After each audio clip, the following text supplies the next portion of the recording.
This is the talk show that takes a no-holds-barred approach to politics, where truth and integrity are the standard and the Constitution honored. From Renaissance Studios, this is Champion News Talk Radio.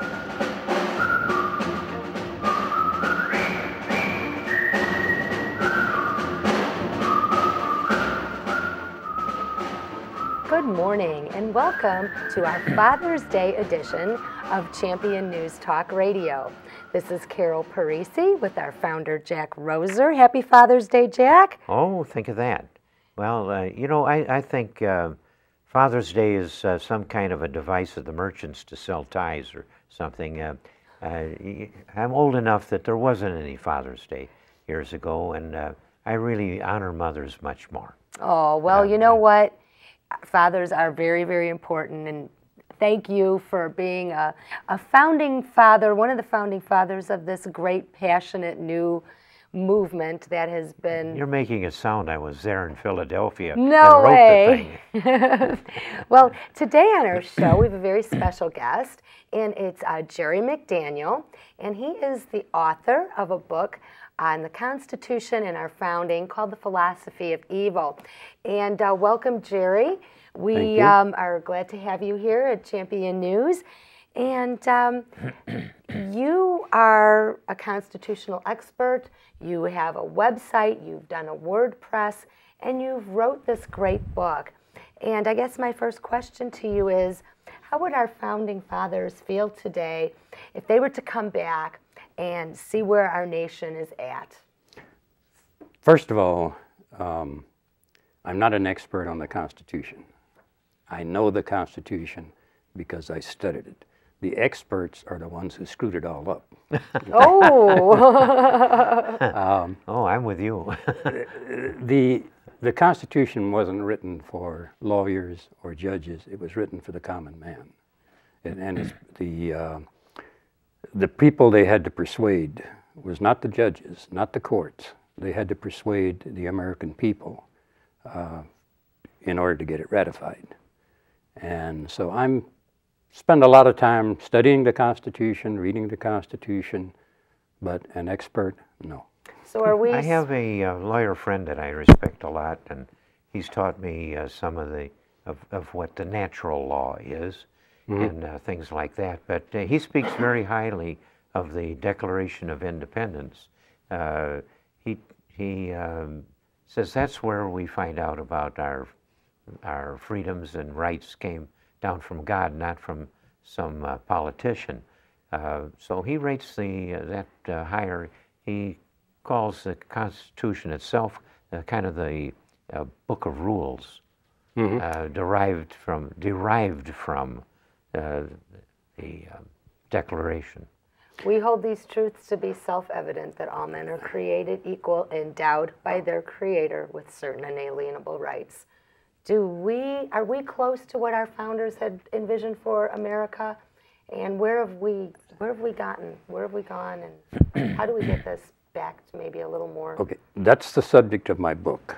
And to get back to the question you asked, how would the founding fathers feel about the way we are today? They would be mortified.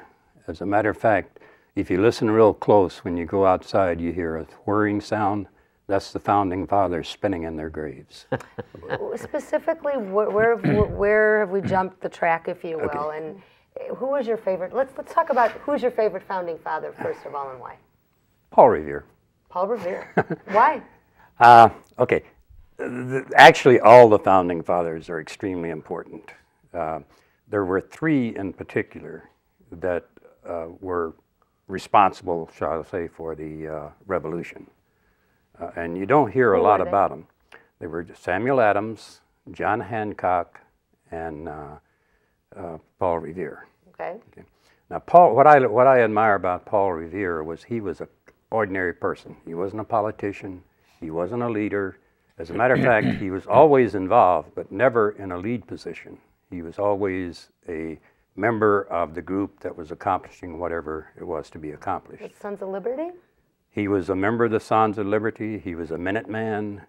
He was a silversmith. Hancock Adams and Revere were involved in the Boston Tea Party. He was there at the Boston Massacre.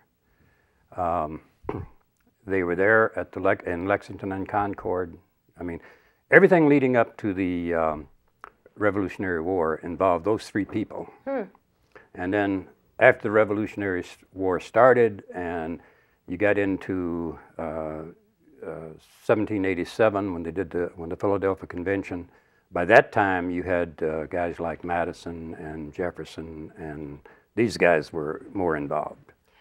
But those three were the ones that was involved mostly before the Revolution. Now you mentioned John Adams, and I know, Jack, you very often speak to a quote. Can you tell us what John Adams had said about a constitution? Yeah. Well, John Adams was a very lucky guy. I think his wife was probably smarter than he was.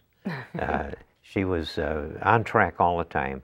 But he said something, and I mean, I'm not a scholar of this whole business, and I don't speak with great authority, but I recognize something great when it is that.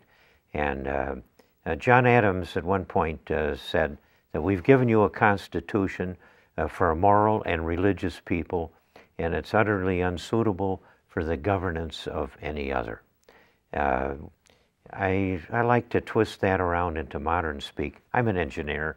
I kind of think it's silly to argue with, you know, gravity or Newton's laws of motion, nor the good laws that govern man and his proper existence. And so taking those words and making them kind of plain as an engineer would, I say what he said here is that the citizens of the United States have a constitution for somebody that is free and responsible. Each citizen is free and responsible. I'll take it one step beyond our good ex-president and say that every coach and businessman, every successful American citizen knows that if you are a free and responsible person, you can release your initiative.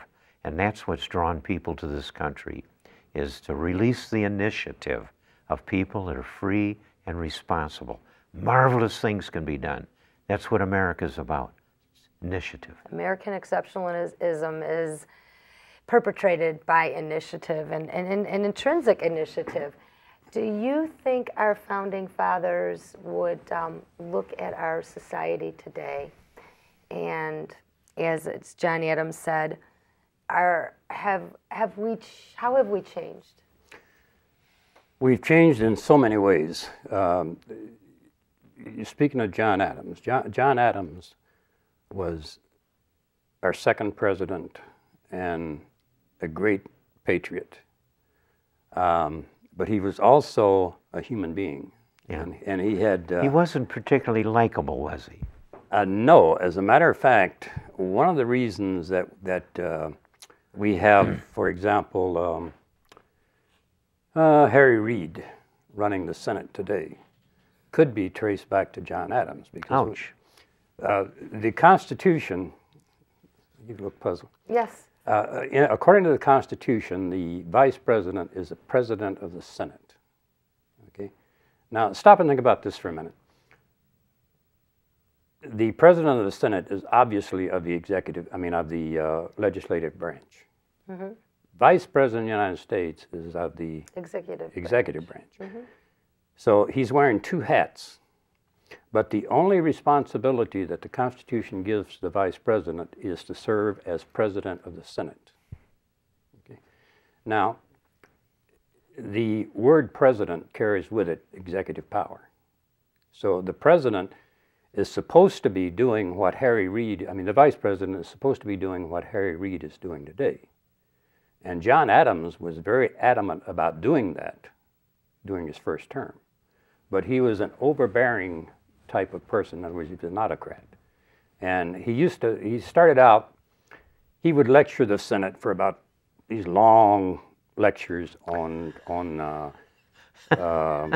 procedures and so forth. I mean, he was so overbearing that the senators were almost revolted near the end of his first term. Okay, At the end of his first He was term, not only right, he was too right, huh? yeah, he was the boss. He was the boss of the Senate, which is what the Constitution calls for. Okay. And then when he became president, he was also very pompous.